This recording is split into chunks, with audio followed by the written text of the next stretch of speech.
Y todas quienes nos acompañan el día de hoy en este webinar de Forbis Mazars en México, que lleva por título Impuestos ecológicos y sostenibilidad, cómo afectan a su compañía.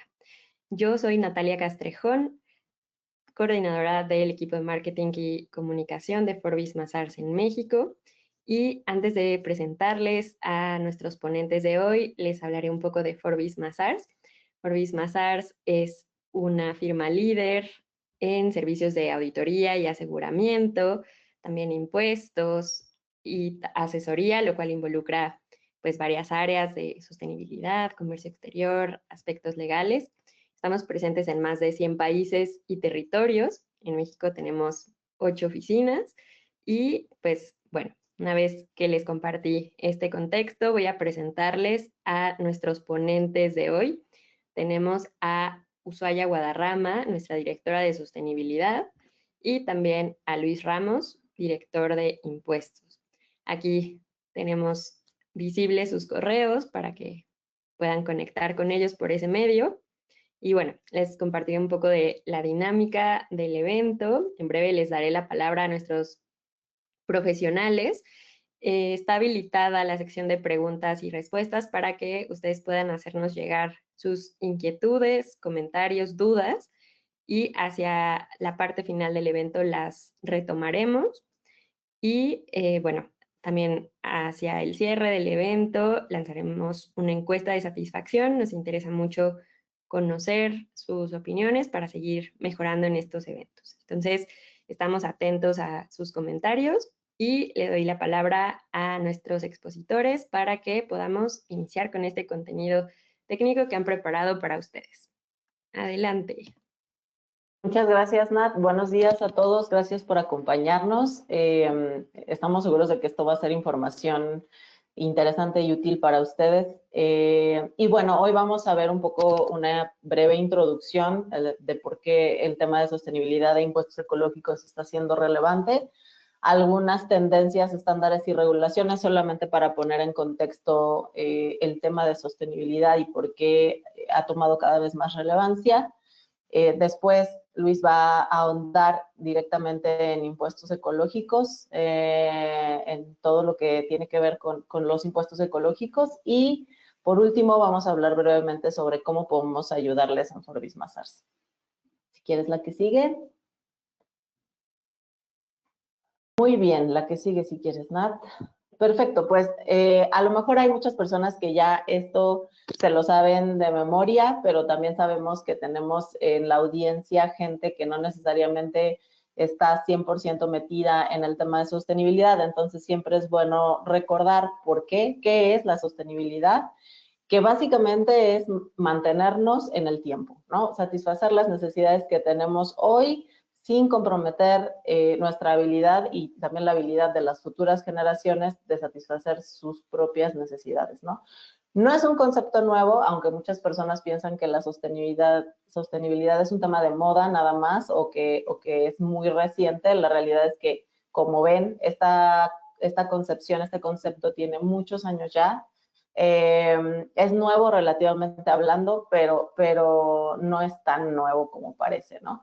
Entonces, ¿por qué ahora ha tomado relevancia? Bueno, porque vamos a decir que el futuro ya nos alcanzó y entonces la crisis climática es algo que sí o sí todos estamos viendo. Hay más lluvia, por ejemplo, hay inundaciones, hay incendios. Estamos viendo los estragos del cambio climático, los estamos viviendo y cada vez los vemos más, ¿no? Alrededor del mundo. La escasez de los recursos, obviamente, los recursos, hay recursos que son limitados, como todos sabemos, y también un poco la presión de estos diversos grupos de interés que pueden ser los colaboradores, clientes, inversionistas, bancos, etcétera, que exigen que las organizaciones operen de una manera diferente, ¿no? El business as usual ya no opera y creo que las organizaciones que sigan en ese camino pues se van a quedar sin duda atrás, ¿no? Van a tener una desventaja muy, muy clara, ¿no? Entonces, eso por un lado, ¿no? Y por otro lado, pues los beneficios de la sostenibilidad, ¿no? Sin duda mejora la reputación, ayuda a gestionar esos riesgos, ¿no? Y a aprovechar oportunidades, a minimizar impactos y abre el acceso a nuevos mercados, a nuevos clientes y a financiamiento, ¿no? Verde, sostenible, etc. Y por otro lado, vamos a estar hablando sobre los impuestos ecológicos y obviamente con este ambiente que tenemos y con estas problemáticas que existen, los gobiernos han respondido y el nuestro no ha sido la excepción, y desde hace algunos años los impuestos ecológicos han estado pues cada vez creciendo más. Básicamente son tributos que gravan actividades contaminantes o a veces también de extracción de recursos naturales. Y pues el objetivo es incentivar prácticas más limpias, ¿no? Más sostenibles. Y como ven, ya tenemos 18 estados en México que tienen impuestos ambientales. Sí nos ha ocurrido que a veces nuestros clientes no lo saben o no se dan cuenta, y ya se dan cuenta solamente cuando los requiere la autoridad directamente, ¿no? Entonces, esto va a seguir creciendo en número, en alcance, entonces tiene un impacto y es un riesgo que afecta directamente la rentabilidad y de hecho la planificación financiera de las empresas, y es algo que se debería de tener en cuenta. Si quieres la que sigue.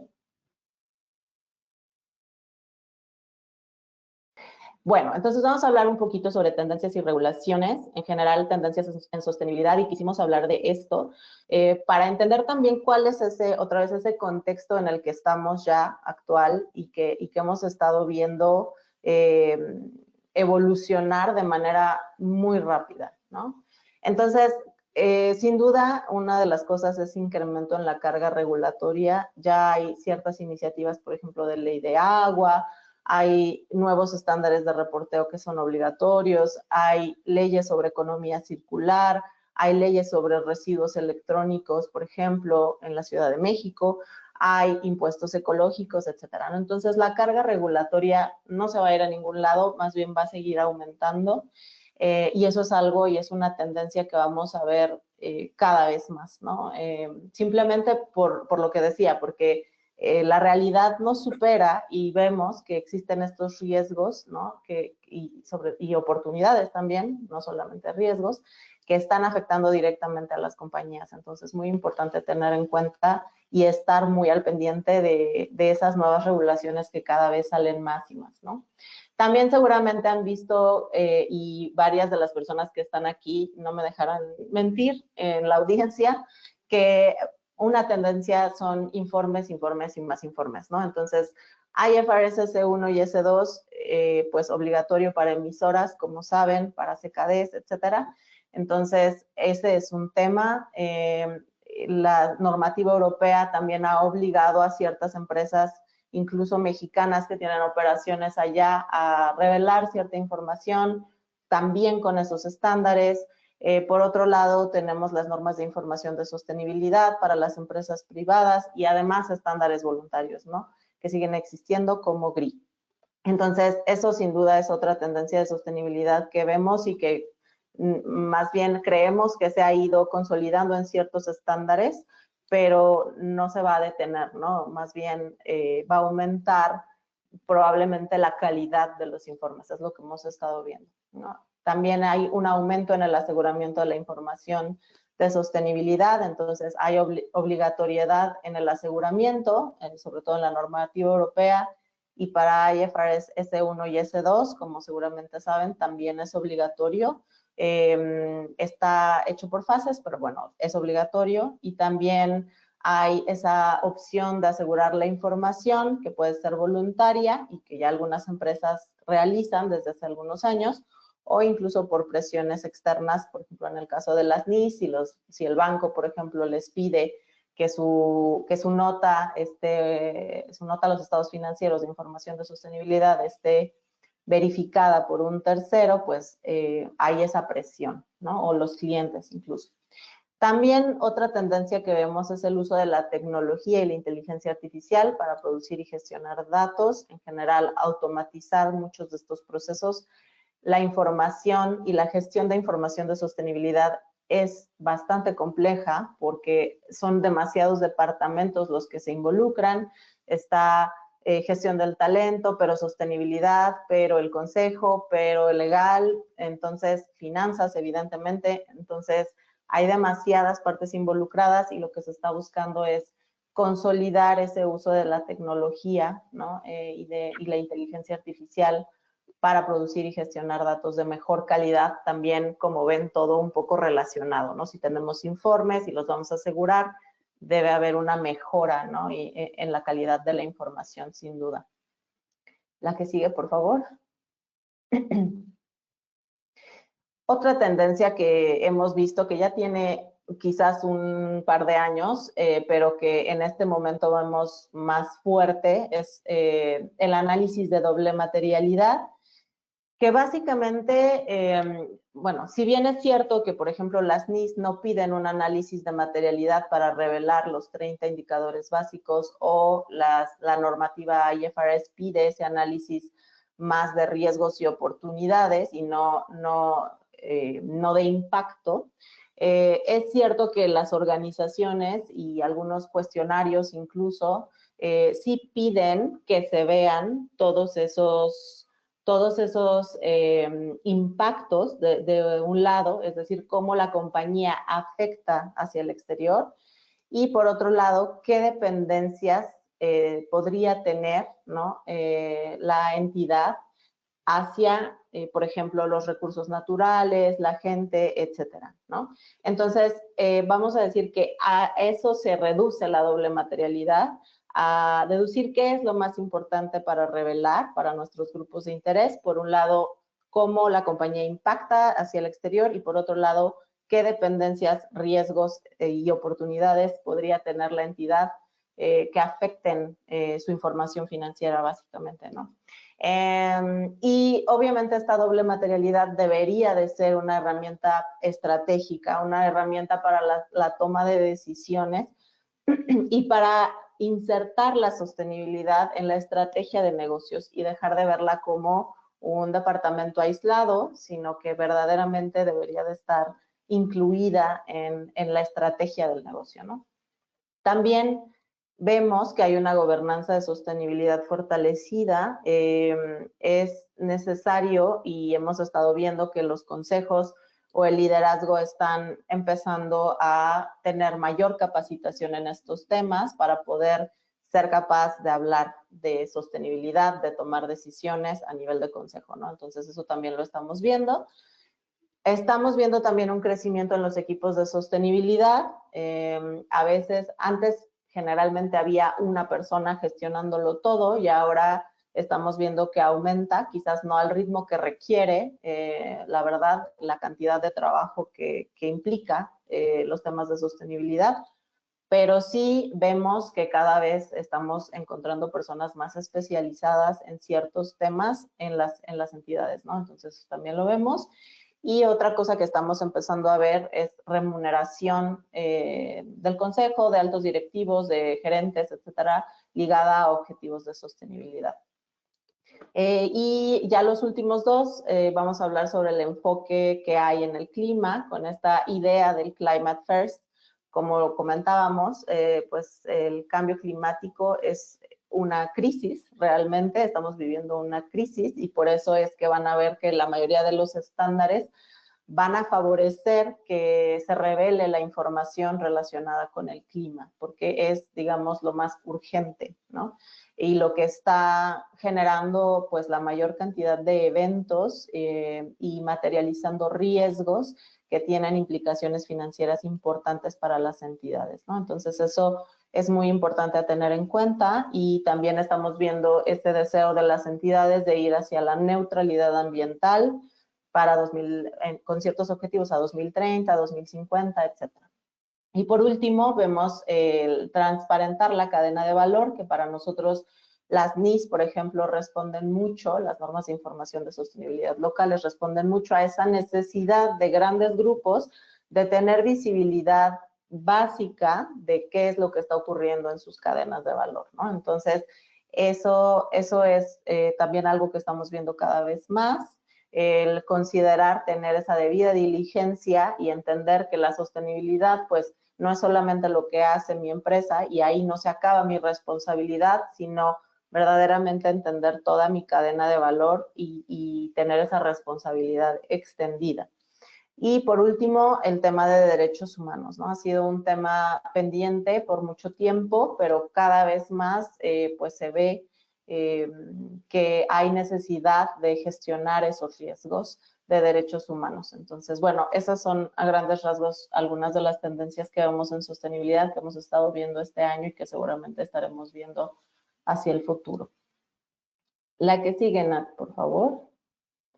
Aquí nada más quería les quería poner este ejemplo, específicamente cuando hablamos, por ejemplo, de doble materialidad y que se conecta directamente con los impuestos ecológicos. Quería que lo vieran aquí como un ejemplo claro.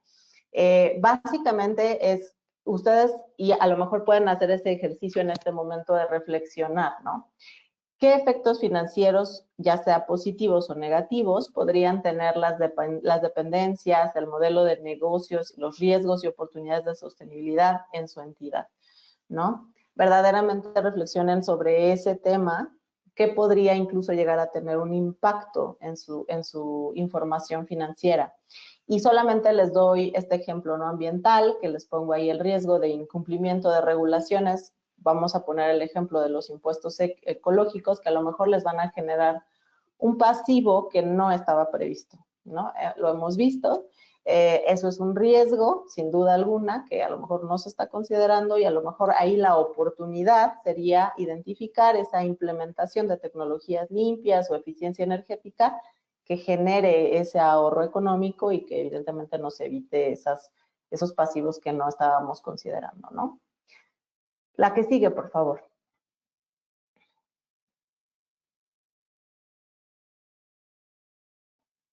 Para terminar con esta primera sección, solamente recordar qué estándares y regulaciones están teniendo en este momento efecto, están teniendo impacto en la información de sostenibilidad y que evidentemente contribuyen a que haya este tipo de impuestos ecológicos. Básicamente tenemos las normas de información de sostenibilidad para empresas privadas, tenemos IFRS S1 y S2, que es obligatoria para las emisoras, los estándares europeos de información de sostenibilidad, que es para empresas con operaciones relevantes en Europa, pueden ser grupos mexicanos, europeas, y la taxonomía sostenible, ¿no? Que básicamente afecta a empresas en 6 sectores principales y en el sector financiero. De hecho, ya la circular única de seguros y fianzas hace referencia a este tema, a la taxonomía sostenible. Entonces, como ven, pues abarca a todos los sectores, ¿no?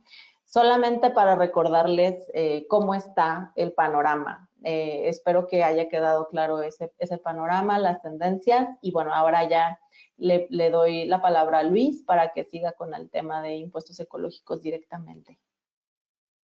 Excelente, pues muchas gracias, Susi. Haciendo esta conexión respecto del tema de sostenibilidad con temas de impuestos ecológicos, sí o sí tenemos que llevarlo de la mano, ¿no? ¿Por qué? Porque realmente para nosotros, desde la parte fiscal, poder calcular este tipo de impuestos, pues debemos de trabajar de la mano con esta área y eso es bien importante, ¿no? Pero bueno, vámonos al tema en materia, que es el tema de impuestos ecológicos, ¿no? ¿Y qué son? ¿Qué son estos impuestos ecológicos? Pues realmente estos impuestos ecológicos son contribuciones estatales. O sea, lo que tenemos que tener en cuenta es que cada estado de la República puede gravar actividades con un impacto ambiental, ¿ok? Eso es bien importante, ¿no? ¿Cuál es el objetivo principal de estos impuestos ecológicos? Pues bueno, es desincentivar las prácticas contaminantes y fomentar un comportamiento pues más responsable por parte de estas empresas que en su momento a lo mejor solamente estaban encaminadas a un fin de comercialización, ¿no? O de generar de alguna manera negocio, sin dejando de lado o descuidando esta parte de esta parte de impuestos ecológicos, ¿no?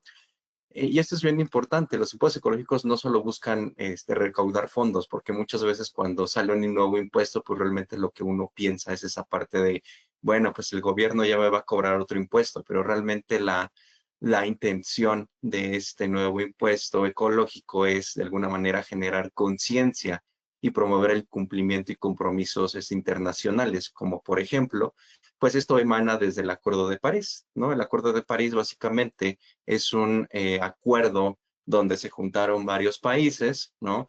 Y hablaron sobre el tema de sostenibilidad y cómo esto ha impactado en el medio ambiente de cada país, ¿no? Entonces, México, pues, adoptó este acuerdo y participó en este Acuerdo de París. Y bueno, pues es que en estos últimos años, pues se ha ido pronunciado en diversos estados de la República a efectos de promover que las compañías pues dejen de contaminar indiscutiblemente, ¿no?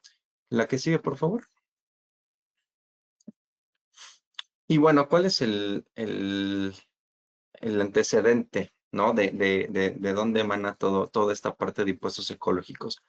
Pues bueno, el origen, de entrada, antes de irnos a un tema México, cabe mencionar que en 1990, el primer país que implementó impuestos ecológicos fue Finlandia. Posteriormente, en 1991, fue Noruega. Noruega fue el segundo país donde implementó estos impuestos ecológicos en el país. Y fue hasta el año 2017 donde el primer estado pionero en implementar impuestos ecológicos fue Zacatecas, ¿no?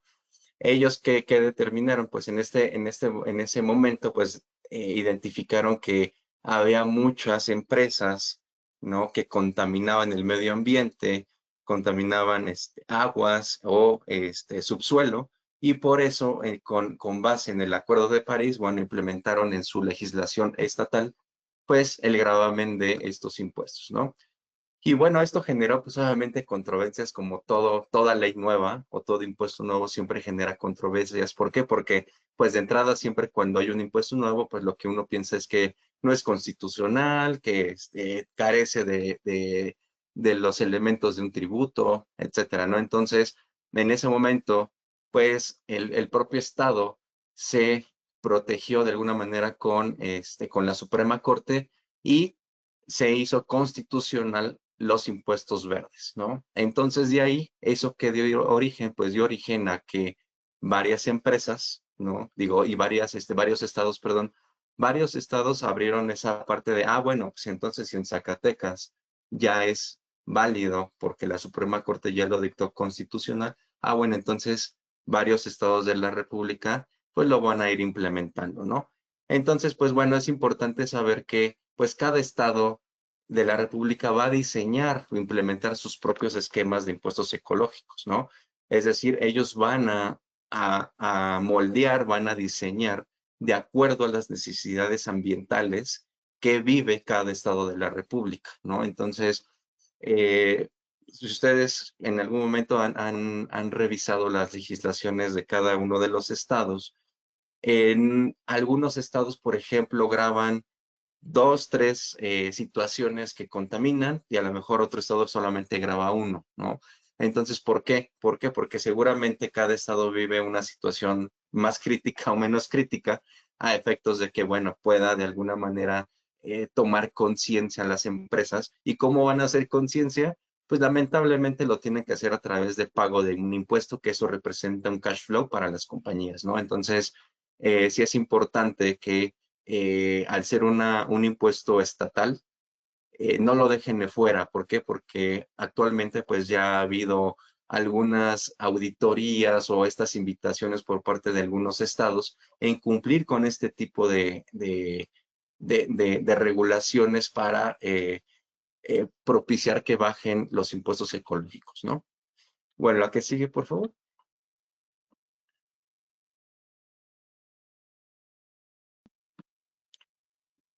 Bueno, ¿qué tratamos de aquí de poner en esta diapositiva? En esta presentación, como pueden ver, es el mapa de la República Mexicana, donde pueden ustedes visualizar cuántos estados de la República ya están implementando los impuestos ecológicos en su legislación estatal, ¿no?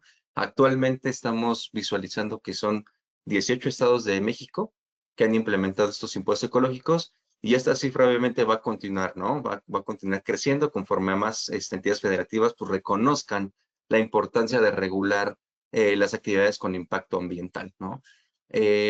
Es importante que, bueno, estos impuestos no son homogéneos, no es que todos sigan una misma directriz y eso es bien importante y para eso los podemos ayudar. ¿En qué sentido? Cada estado, como se los mencioné, cada estado define sus propias reglas, ¿no? Ellos definen, pues, la tasa, el sujeto obligado, el procedimiento de cómo tienen que cumplir, etcétera, ¿no? No es lo mismo, por ejemplo, el estado de Zacatecas, Coahuila, San Luis Potosí, por ejemplo. Ellos, por ejemplo, graban emisiones a la atmósfera, ellos graban extracción de materiales y graban contaminación de cuerpos de agua, ¿no? Por ejemplo, ya hay otros estados donde solamente graban un solo impuesto. Entonces, como les comentaba, pues realmente cada estado de la República va a diseñar de qué manera va a imponer este tipo de contribuciones estatales, ¿no? Y obviamente, pues esto que genera, pues genera para las empresas un tema de un reto de cumplimiento. ¿Por qué? Pues obviamente, pues para las empresas ahora vienen más temas administrativos que se deben de monitorear el tema de las regulaciones mensuales, locales de cada estado donde opera, ¿no? Entonces, imagínense una entidad multinacional donde opera en varios estados de la República y de acuerdo con este mapa que les estoy mostrando, les aplica los impuestos ecológicos, pues imagínense la carga administrativa que se tiene que hacer o implementar a efectos de cumplir con las regulaciones estatales, ¿no? No solamente las federales, sino ahora también con el propio estado, ¿no? Entonces, es importante que las compañías hagan un análisis exhaustivo, aparte del tema de sostenibilidad, también tienen que revisar de qué manera pueden cumplir o controlar las mediciones de manera mensual, trimestral, anual, etcétera, conforme a la legislación se los dicte, a efectos de cumplir con esto, ¿no? Ahora bien, ¿cuáles son las actividades grabadas como viene en la siguiente diapositiva? ¿Qué actividades son las que graban de manera general? ¿Qué tratamos de hacerles saber aquí? Si se los hago por estado de la República, creo que este webinar se haría muy extenso. Sin embargo, eh, tratamos de hacer una analogía de cuáles son esos temas que cada estado comparte para efectos de que ustedes se lleven una idea de más o menos qué es lo que cada estado graba, ¿no? Sin embargo, si los invitamos a que si tienen alguna duda en particular de algún estado de la República donde ustedes operen y les aplique los impuestos ecológicos, pues con mucho gusto nosotros los podemos ayudar a identificar de manera precisa cuáles son las regulaciones, los requisitos aplicables a cada estado, ¿no? Y bueno, pues obviamente los impuestos ecológicos pues graban una variedad de actividades que generan impactos pues negativos al medio ambiente, ¿no? Como lo comentaba, pues entre los más comunes se encuentran las emisiones contaminantes a la atmósfera, el dichoso CO2, ¿no? La generación de residuos peligrosos, la descarga de aguas residuales, la contaminación de suelos y la extracción de materiales pétreos o de recursos naturales, ¿no? Eso es lo que los 18 estados graban, ¿no? Estas son las actividades que graban en cada una de los 18 estados que les acabamos de mostrar, ¿no? Ahora, pues obviamente cada estado define las actividades que están sujetas al impuesto, como se los comenté, y cómo se mide ese impacto, ¿no? Por ejemplo, ¿cómo lo vamos a medir? ¿No? Y esto es bien importante que lo tomen en cuenta. En algunos casos, por ejemplo, graban toneladas de CO2. Y si vamos específicamente al tema de emisión de contaminantes a la atmósfera, que en este caso es CO2, lo que la unidad de medida por la cual ustedes tienen que monitorear es por toneladas de CO2 que emita el contribuyente, ¿ok? En ese sentido, me ha tocado ver casos de compañías donde pues hacen sus mediciones, pero lo hacen a través de metros cuadrados, por ejemplo, ¿no? No los hacen por tonelada. Entonces, ahí habría que hacer una conversión matemática de una regla de 3, ¿no? De cuánto equivale una tonelada respecto a metro cúbico, ¿no? Y sacar la conversión para efectos de cumplir con la unidad de medida que el propio estado lo establece, ¿no? Entonces, la mayoría de los estados que les comento maneja toneladas de CO2, en el caso de CO2, ¿vale? En otros casos, por ejemplo, si hablamos de contaminación de agua, bueno, en el tema de contaminación de agua contaminada, pues aquí usualmente cada estado lo mide por metro cúbico, ¿no? Entonces, si ustedes tienen una medición de metro cuadrado, bueno, pues entonces tendremos que hacer una conversión de metro cuadrado a metro cúbico a efectos de cumplir igualmente con la legislación aplicable y los requisitos en cuestión, ¿no? O, por ejemplo, si estamos hablando de, pues, de suelo afectado, pues esto se mide por hectárea, ¿no? Entonces, igualmente, si ustedes tienen una unidad de medida diferente, si es que actualmente ya lo están midiendo, bueno, tendremos que hacer esa conversión, ¿no? ¿Qué implica esto? Pues obviamente esto implica que pues, las empresas deben de contar con un sistema de medición y reporte, pues ya sea que sea confiable, ¿no? Ya sea, ¿para qué? Pues para que podamos cumplir con las bases grabables directamente tomadas de estos datos, ¿no? Obviamente, pues también hay actividades indirectas que no es muy común, ¿no? Pero, por ejemplo, que pueden estar sujetas a este tipo de impuestos ecológicos. Por ejemplo, el transporte de materiales contaminantes o de almacenamiento de residuos, esto también puede estar sujeto a un impuesto ecológico, ¿no? Pero como les comentaba, pues es importante revisar pues los reglamentos, los requisitos de acuerdo a cada legislación para que se les pueda dar una asesoría lo más concreta posible, ¿no? Y bueno, ¿cómo se calcula? Conforme a la siguiente diapositiva, ¿cómo se va a calcular este impuesto ecológico? Bueno, pues realmente este impuesto ecológico pareciera ser que son, pues, multiplicaciones y sumas, ¿no? Pero sí tiene su grado de complejidad. Ya les di un ejemplo en el sentido de que de entrada vamos a tener que hacer una conversión de metros de la unidad de medida que ustedes tengan a las unidades que establece la propia legislación, que son metros cuadrados, hectáreas, metros cúbicos, etcétera, ¿no?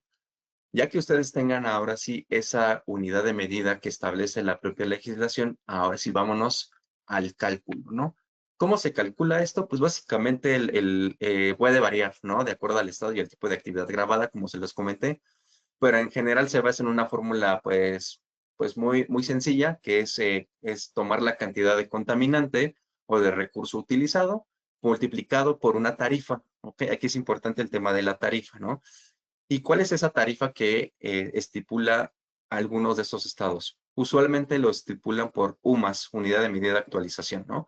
O en algunos casos todavía utilizan salarios mínimos, ¿no? Entonces, habría que ver cada estado cuál es la unidad de medida en cuanto a tarifa, perdón, para efectos de multiplicar la base por la tarifa que te está mencionando la propia legislación. Un ejemplo muy claro, ¿no? Por ejemplo, supongamos que una empresa emite 100 toneladas de CO2, ¿no? Y el Estado establece que, por ejemplo, la unidad de medida es de una UMA por tonelada.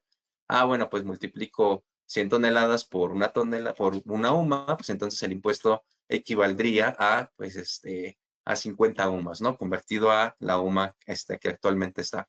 Entonces, si se fijan, pues realmente pareciera fácil, pero a su vez no, porque detrás de ese cálculo muy sencillo matemático, pues tenemos que voltear a ver desde que UCI nos comenta la medición de los contaminantes. Si nosotros no tenemos una base sólida que mida realmente cuánto estoy contaminando, entonces por consecuencia nuestro cálculo va a ser erróneo. Entonces, sí es importante invitarlos a que ustedes tengan tecnologías de medición precisa. ¿Para qué? Para que ya en un tema de cumplimiento fiscal, pues tengan las bases de cómo defender el cálculo, ¿no? Actualmente, pues sí, realmente ya hay algunos estados de la República que han hecho este tipo de auditorías ambientales o estas invitaciones a los contribuyentes de que aporten, ¿no? Que los invitan a hacer esa conciencia a efectos de que paguen el impuesto correspondiente por su emisión, ¿no? Entonces, no lleguemos a ese tema de la auditoría. Y si llegamos a ese tema de auditoría y ya ustedes ya tienen de alguna manera implementado el tema de impuestos ecológicos, pues que tengan la base para poder defender ese cálculo, ¿no? Otro aspecto importante que hay que considerar es el tema del plazo. ¿Cuándo se presentan estos impuestos, ¿no? Aquí, como les comentaba, y es donde da más fuerza lo que les estoy comentando, pues cada estado va a determinar cómo va a pagar el contribuyente estos impuestos, ¿no? Por ejemplo, en algunos casos, los impuestos se pagan de manera mensual como un impuesto federal, que es el día 17 de cada mes. Hay otros estados que te lo exige de manera bimestral, otros trimestral, otro semestral o en su caso de manera anual. Entonces ya dependerá el perfil del estado donde se encuentra el contribuyente a efectos de ver de qué manera o el tiempo que se debe de pagar este impuesto, ¿no? Entonces esto es bien importante y como lo comentaba Uzi, sí debemos de hacer conciencia. ¿Por qué? Porque al final de cuentas esto es un impuesto. Si bien es cierto, no es un impuesto federal, sí es un impuesto estatal que ya te genera una obligación. Si tú como contribuyente o empresa ya sabes que tienes una actividad en el cual estás dañando el medio ambiente, pues de entrada desde una perspectiva financiera, ya dejemos el lado de sostenibilidad y vámonos desde el tema financiero. Ustedes tendrían que reconocer un pasivo por ese impuesto, ¿no? Nos ha tocado compañías grandes donde pues conocían que existía este impuesto, nunca había llegado una auditoría y de repente llega el Estado y les dice, ¿sabes qué? Aquí te va, aquí te va el crédito fiscal por tantos millones de pesos porque no has cumplido desde tal año, ¿no? Pues, oh sorpresa, desde un tema financiero, pues no tienes ese pasivo reconocido, ¿no? Y entonces, por consecuencia, tampoco el cash flow, ¿no? Entonces, es donde vienen estas alternativas o nos preguntan de, oye, ¿qué podemos hacer para reducir esta parte de los impuestos, ¿no? Y a veces luego es complicado porque hay ciertos estados donde a veces no tienen estos beneficios fiscales para poder reducir la carga del impuesto verde, ¿no?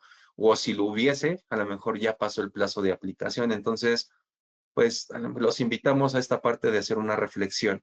Y si ustedes tienen esa parte de que ya están conscientes que son una empresa que daña el medio ambiente, pues de alguna manera, primeramente, evaluar el impacto económico que representaría pagar un impuesto ecológico, ¿no?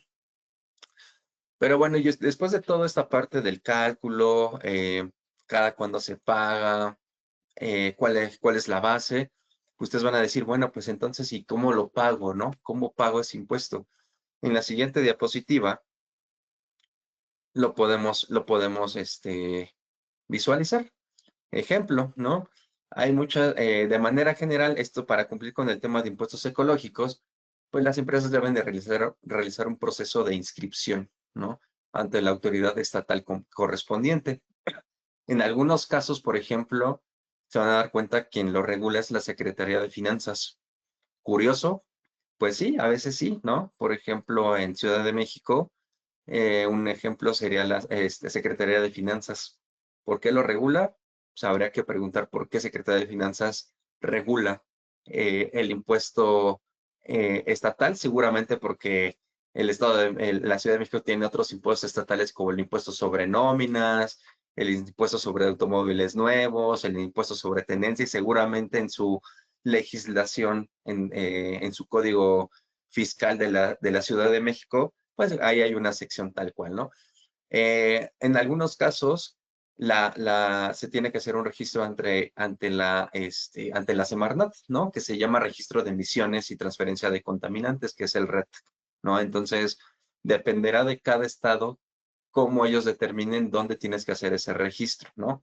¿Y para qué sirve ese registro? Pues principalmente sirve primero para captar, para que ya sea la Semarnat o ya sea Secretaría de Finanzas, pueda determinar cuánto es el número de contribuyentes que ya está haciendo conciencia, primero por un tema ambiental, ¿no? Primeramente desde el pago del impuesto y muy seguramente después vendrá el tema de cómo reducimos esta parte de contaminantes, ¿no? Entonces, primeramente es por eso, ¿no? Primero tener un registro de contribuyentes exclusivamente para impuestos ecológicos, ¿no?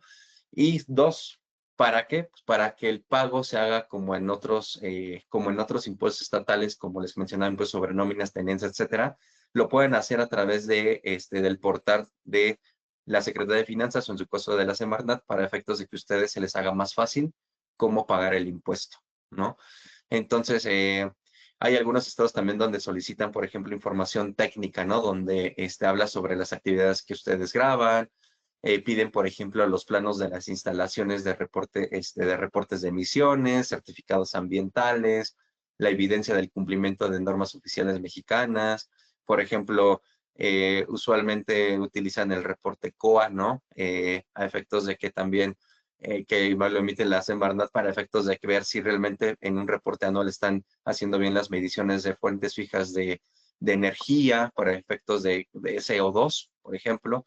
Entonces, no, la autoridad no se limita, ¿no? No se limita a que te pueda pedir otras cosas para efectos de validación de que estemos cumpliendo a cabalidad con lo que la propia legislación establece, ¿no? Entonces, sí es importante estar al pendiente de cómo, de cómo cumplimos con esto, ya que en algunos casos, por ejemplo, Ciudad de México, que fue apenas en 2025, donde ya estableció en su ley de ingresos la captación de impuestos ecológicos, que fue el 1 de enero, donde se promulgó este impuesto ecológico, y a su vez hubo una prórroga para efectos del cumplimiento que fue a mediados de abril de este año, donde ya se da por iniciado formalmente el pago del impuesto, ¿no? Entonces, ese periodo de transición sirvió a muchos contribuyentes para efectos de ver cómo registrarse, cómo pagar, hacer sus cálculos correspondientes, etcétera, etcétera, ¿no? Entonces, sí es importante que lo consideren. Entonces, no se vayan con esa parte de que son estatales, ¿no? Entonces, ¿cómo se van a dar cuenta ustedes que realmente, pues, cada estado se va a tomar en serio el recaudar los impuestos ecológicos? Pues como ustedes saben, también en cada estado también tienen una ley de ingresos, ¿no? De cuántos son los impuestos que van a recaudar por el estado, ¿no? Por ejemplo, Ciudad de México se proyectó que para 2025 se va a recaudar 60 millones de pesos, ¿no? Entonces, si ustedes lo comparan contra el total de los impuestos estatales que va a recaudar la Ciudad de México, pues esto representa el 0.07%, ¿no? Que realmente no representa mucho ahorita, ¿no? ¿Por qué? Porque obviamente es un impuesto nuevo, pues la autoridad de alguna manera eh, está dándole como esa oportunidad a los contribuyentes de que se adapten al impuesto, conozcan el impuesto, cómo se tiene que pagar, cómo se tiene que calcular. Pues estoy seguro, y hay que estar muy al pendientes para 2026, si ese porcentaje sube, entonces nos da un indicador de que posiblemente van a empezar a llegar revisiones, auditorías a empresas que tengan este tipo de contaminantes, ¿no? Y bueno, pues, ¿cómo los podemos ayudar aquí en Forbis Mazars? Bueno, en Forbis Mazars los podemos ayudar porque pues entendemos que los impuestos ecológicos representan pues un reto, ¿no? Multidisciplinario para este tema, ¿no? Donde entran aspectos fiscales, como ya les comenté, entran aspectos ambientales, como es el tema de UCI, ¿no? Los temas operativos, ustedes como empresa bueno, ustedes que están dentro de la operación, pues cómo es que van a regular, cómo van a medir esos indicadores ambientales y cómo van a hacer esa estrategia, ¿no? Entonces, nosotros, ¿qué ofrecemos? Pues una solución integral, ¿no? Entre sostenibilidad, impuestos y ustedes como compañía. Entonces, nosotros tres hacemos un equipo, ¿no? Si ustedes si uno de nosotros no estamos, creo que se quedaría a medias la asesoría que les podemos dar, ¿no? Entonces, obviamente, esta solución integral, pues, permite pues, a ustedes como empresas cumplir con sus obligaciones fiscales, minimizar riesgos y, pues, obviamente, aprovechar oportunidades de mejora, ¿no?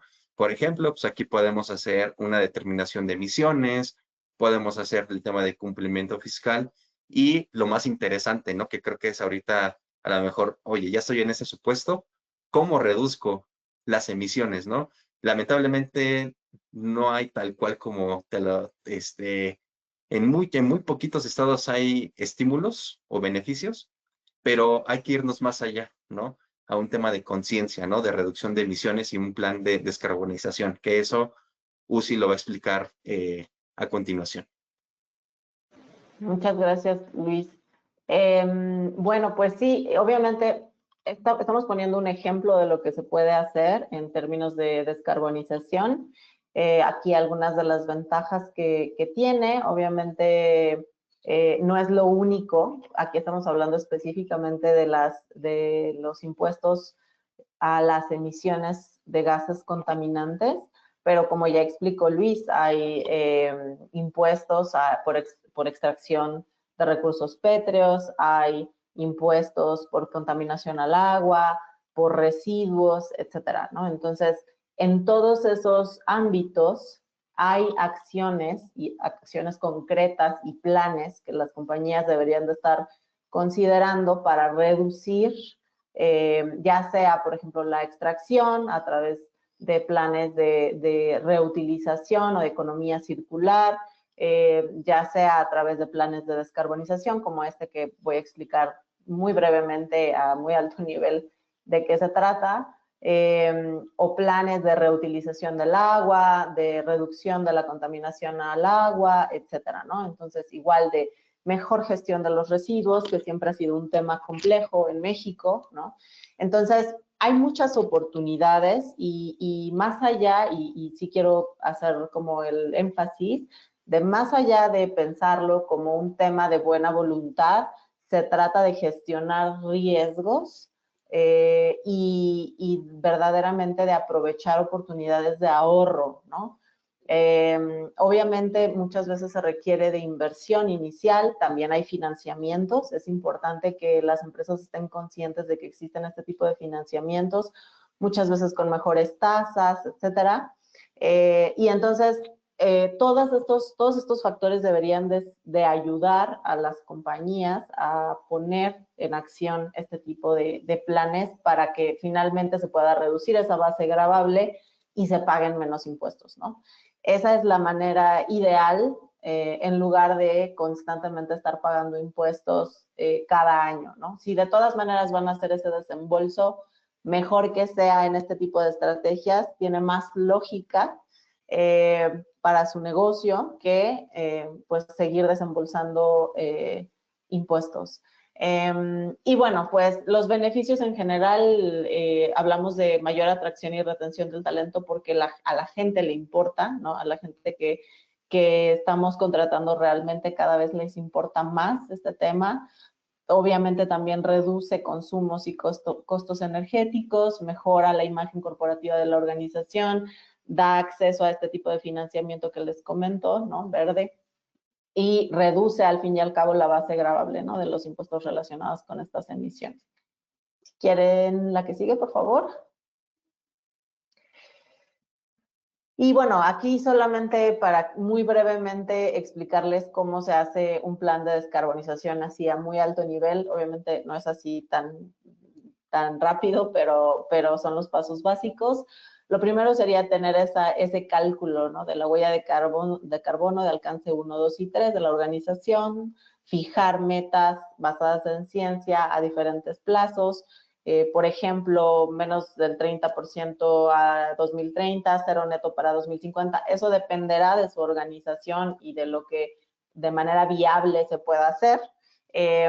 Diseñar esas estrategias y acciones clave para reducir la huella de carbono, ya sea, por ejemplo, invertir en cierto tipo de maquinaria o diferentes estrategias. Incluso hemos visto, por ejemplo, cambio de láminas en las fábricas que simplemente dejan entrar mayor luz del sol y eso hace que se genere menos o que se utilice menos cantidad de energía al día, etcétera, ¿no? También hay que evaluar y priorizar, obviamente, de acuerdo con la reducción potencial y el costo-beneficio. Hay que ver pues en un plan, a mediano o largo plazo, cómo esa inversión va a tener un beneficio, porque sabemos que eso también es importante mostrarlo, mostrar esos resultados, y asignar evidentemente responsables, un presupuesto, plazos determinados, etcétera, ¿no?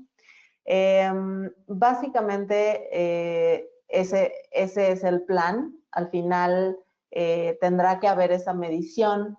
Ya tenemos esa primera medición, esa línea de base, vamos a decir. La mayoría de las compañías, al menos, por ejemplo, que tienen fuentes fijas, que son, esto es importante mencionarlo, la mayoría de los impuestos relacionados con emisiones de gases contaminantes están centrados en las fuentes fijas, ¿no? Entonces, fuentes fijas contaminantes, ahí es donde está la mayoría de los impuestos, y no es que todos. No me atrevo a decir que todos, porque hay que revisar estado por estado siempre, pero casi me atrevo a decir que todos, ¿no? Están en fuentes fijas. Entonces, considerar si tenemos fuentes fijas, es probable que tengamos esta obligación, ¿no? Y bueno, entonces una vez que ya hayamos hecho todo ese plan, podremos ver esa medición nuevamente, el monitoreo, ver cómo estamos, y evidentemente el objetivo será reducir esas emisiones y por lo tanto esas emisiones que son gravables, ¿no? Y que van a hacer que esa cantidad de dinero se reduzca y que tenga beneficios para nosotros. Me parece que esta es todo lo que tenemos para ustedes el día de hoy. Sé que hay algunas preguntas por lo que me comentó Nat de nuestro equipo de marketing y comunicación. Igual, si llegara a no haber tiempo, lo que sea, pues nosotros nos comunicamos con ustedes por correo si es que tienen alguna duda. Nat, no sé si quieras hacernos las preguntas que tienes. Sí, sí, sí. Vamos con la primera. ¿Por qué no todos los estados tienen el impuesto al carbono? Sí, yo puedo contestar. Igual si Luis quiere decir algo, me puede complementar, pero básicamente es porque cada estado tiene autonomía fiscal, ¿no? Cada estado define cuál es su política tributaria, y no son obligatorios estos impuestos a nivel federal. Hay otras cosas que son obligatorias a nivel federal, que seguramente ya conocen, que tienen que ver con la Ley General de Cambio Climático, etcétera, pero no hay un solo impuesto como estos que vieron específicamente que se consideren a nivel federal.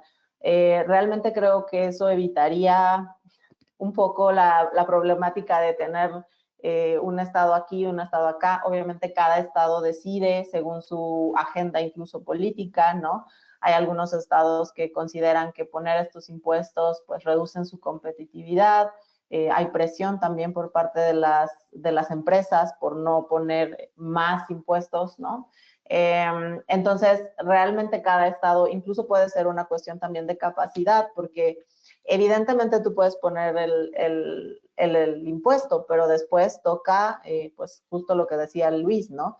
Ir, buscar, auditar, revisar cuál es esa base de empresas que tiene que pagar el impuesto, quizás ir a auditarlas, revisar la base gravable. Entonces, para eso también se requiere gente capacitada y equipos técnicos que puedan pues cuestionar quizás a las empresas directamente sobre su base gravable, ¿no? Entonces creo que también hay estados que están más avanzados en ese sentido y otros pues que no tanto, ¿no? Entonces por eso es que no es un solo impuesto y no es igual en todos los estados, básicamente porque tienen autonomía los estados.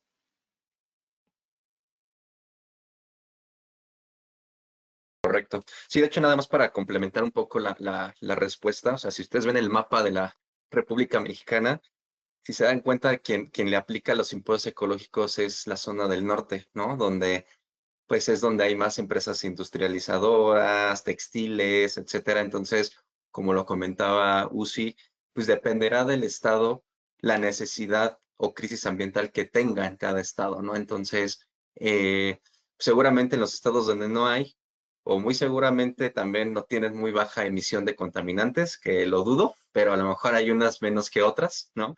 Que muy seguramente a lo mejor por eso también no es un foco rojo ahorita para los estados el poder implementar un impuesto ecológico. Que bueno, que si de alguna manera algún estado quiere implementar el impuesto ecológico, pues de alguna manera creo que ya tiene 18 estados del cual tomar base y a lo mejor no arrancar desde cero, pero pues yo creo que en algunos años, pues yo creo que sí se van a integrar más estados al cumplimiento de los impuestos, ¿no?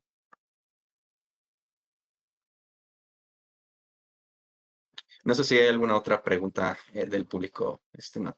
Sí. Tenemos otras preguntas y son las siguientes. ¿Qué tipo de empresas o sectores son los más interesados o afectados por los temas de sostenibilidad y fiscalidad verde en México? Ok, si quieres esa yo la respondo, sí. Pues mira, perdón, dependerá primeramente el tipo de actividad sujeto a un impuesto verde, como lo comentaba, pues aplica para contaminantes de CO2, residual, aguas contaminantes, por contaminar el suelo, etcétera, ¿no? Entonces, ¿a qué tipo de sector? Pues ya te dirá que de entrada las empresas textiles, ¿no? Las empresas textiles que, por ejemplo, tienen fuentes fijas, ¿no? Tienen fuentes fijas. Cuando digo fuentes fijas es que tengan un generador de energía que sea a través de un gas, ¿no? Fósil, ¿no? Donde emita CO2, ¿no? Entonces, todo este tipo de empresas que utilizan este tipo de energías fijas que contaminan, ese es el tipo de compañías que les aplica, ¿no? O, por ejemplo, aquellas empresas que, por ejemplo, tienen residuos y a lo mejor van, porque están cerca de alguna costa o cerca de algún golfo, etcétera. Bueno, y tienen esa como autorización para poder echar sus desperdicios al mar.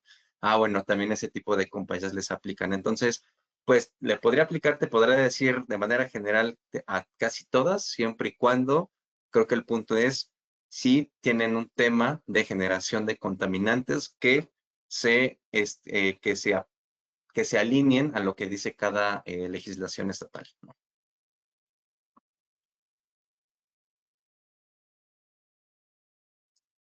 Súper, tenemos otras preguntas, entonces acaban a continuación. ¿Los impuestos valen por contaminación directa o también para componentes comprados? Ahí depende, o sea, depende del estado, pero no hay, hasta donde yo recuerdo, no se trata tanto de lo que se compra. Eso sí tendría un impacto en su huella de carbono, vamos a decir, sí tiene un impacto en la huella de carbono todo lo que adquirimos, pero específicamente para el impuesto tiene más que ver con, por ejemplo, si son gases contaminantes, pues las fuentes fijas, como decía, y directamente, por ejemplo, qué tipo de contaminación estamos nosotros llevando en el suelo o en el agua, o si estamos extrayendo recursos pétreos, etcétera. Entonces, no es tanto en este caso por las cosas que compramos.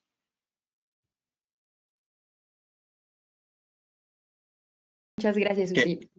Perdón, Luis, adelante. Sí, no, nada más complementar, y ahí como lo comenté hace ratito, pues en algunos estados se menciona como la contaminación indirecta, ¿no? Esta parte de transporte de productos contaminantes, eso también lo regula. Si bien es cierto, no hay una fuente fija, sí hay que ver exclusivamente cada legislación de cada estado, porque sí en algunos casos te menciona que cuando tú transportas ese tipo de productos contaminantes, también eres sujeto al pago del impuesto. Entonces, son muy pocos los estados, lo revisamos si gustan, pero sí es importante que lo tomen en cuenta, ¿no?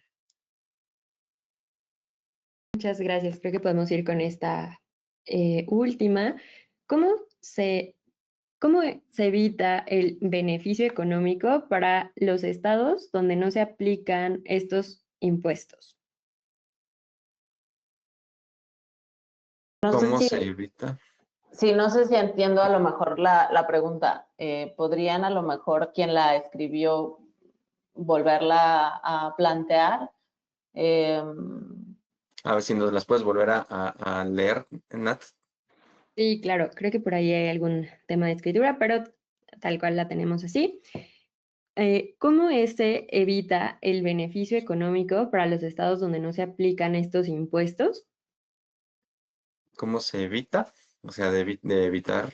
Es que digo, pues es que si lo quiero entender así es, bueno, pues ahorita es que si no tienes, si tú ya sabes que a lo mejor eres una compañía que emite contaminantes, pero que estás en un estado donde todavía no se aplica el impuesto ecológico, yo creo que lo que puedes hacer es un cambio estratégico y preventivo en el sentido de que, bueno, si yo ya sé que estoy contaminando, tengo fuentes fijas que generan CO2, daño el suelo, etcétera. Pero sé que todavía en el estado donde estoy todavía no lo regula, no lo impone, pues yo creo que ahí podrían hacer un plan de reducción de contaminantes, que en este caso entraría UCI, por ejemplo, para efectos de determinar con todo el proceso productivo que tiene esa compañía, qué podemos hacer para reducir o cambiar ese método productivo por energías más renovables y por consecuencia, a lo mejor bajar esa huella de carbono, que a lo mejor puede ser ya algo mínimo y que cuando entre el Estado a imponer el impuesto ecológico, entonces ya el impacto económico ya sea menor. Digo, si esa es como la pregunta, creo que en ese sentido iría la respuesta. Muchas gracias, Luis y Uzi. Pues vamos a cerrar por aquí. Si hay pendiente complementar respuestas, podemos hacerlo por correo. Muchas gracias a quienes nos acompañaron. En breve lanzamos una encuesta de satisfacción. Por favor, ayúdenos a responderla para poder mejorar para ustedes. Muchas gracias. Hasta pronto. Muchas gracias. Gracias, hasta luego.